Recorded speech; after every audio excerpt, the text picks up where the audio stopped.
आणि लवकरात लवकर निर्णय येईल अशी विद्यार्थ्यांना अपेक्षा आहे।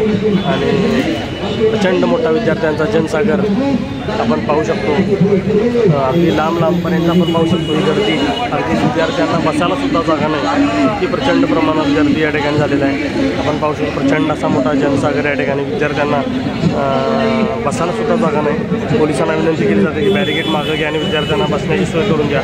माध्यम प्रतिनिधी आपला प्रश्न संपूर्ण भारतभर पोहोचवत आहेत। हा मुद्दा आता राष्ट्रीय मुद्दा बनलेला आहे, हा फक्त राज्यापुरता मर्यादित नाही आहे।